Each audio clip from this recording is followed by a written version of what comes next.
Hello and welcome, it's Jennifer here at Peacock-Smith. We're going to be giving a really quick lesson on the very basics of tassels. Why tassels? Because we use tassels for bookmarks. We have tiny little tassels in jewellery. I make a lot of earrings with tassels, big ones, small ones. They're made out of all manner of fabrics and yarns. They're made out of wool, they're made out of silk, they're made out of feathers, all kinds of things. Anyway, so we're just going to show you two really basic ways. And so everything that I do to do with tassels is built on these fundamentals. So you'll most likely only see this if you're either new to tassels or you've watched something else that I'm doing and want to know more about how we did the basics. Anyway, so there are two kinds of very basic what do you call it, tassels.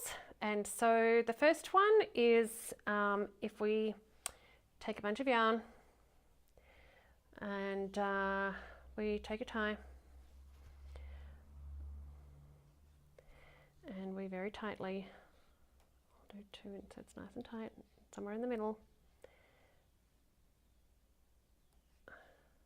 do a tie, we land up with, in some ways, the tassel's already there. But then we need a ball, so we get another piece of yarn and somewhere down the bottom here we tie this also very tightly, and hey presto, we have a tassel. In terms of length and so on, those will all be in the in whichever particular tassel we're making. So that's a very basic tassel.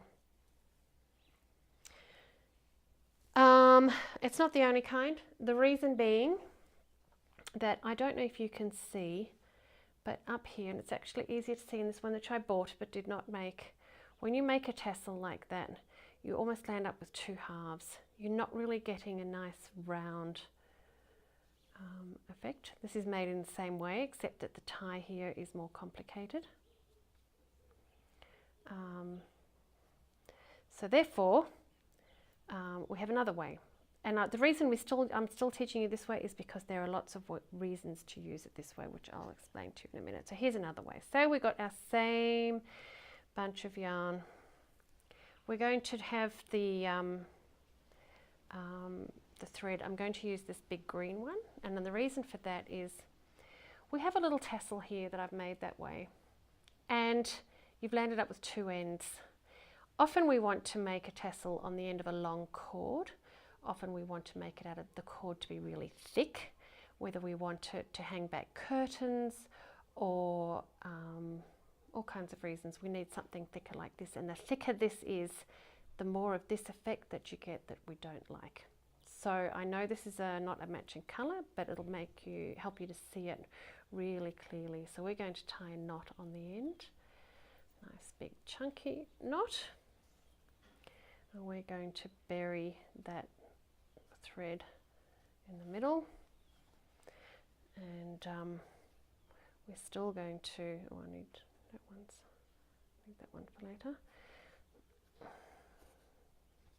We're still going to tie a knot somewhere in the middle.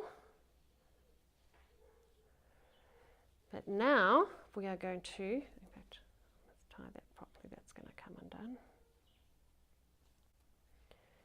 We're going to pull this so that it's tight in there, and then we're going to turn it over, and we still have a tassel, but instead of the ball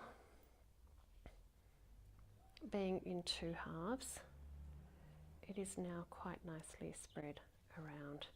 So when we tie the same tie on here, we're going with the basics right now, remember.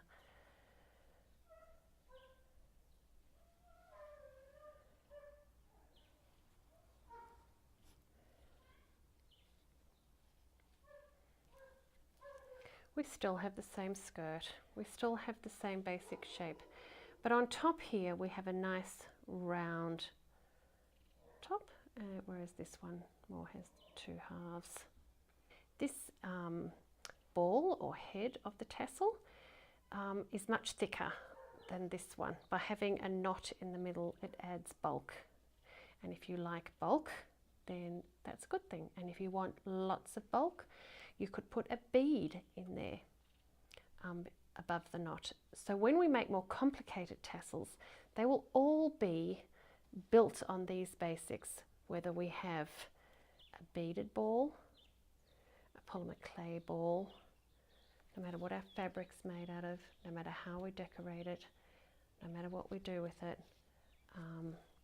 Oh, and back to why would we then use this? If that one is so much prettier in so many ways, when we do fringing or really tiny things and we make tiny little earrings, the difference is so little, and it's actually quite hard to do that when things are very small. So a lot of things will actually work better for this kind of tassel.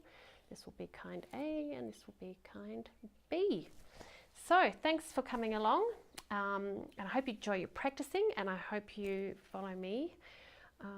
Subscribe down below, check out my social media and my other connections, and I'll see you for the more complicated tassels later.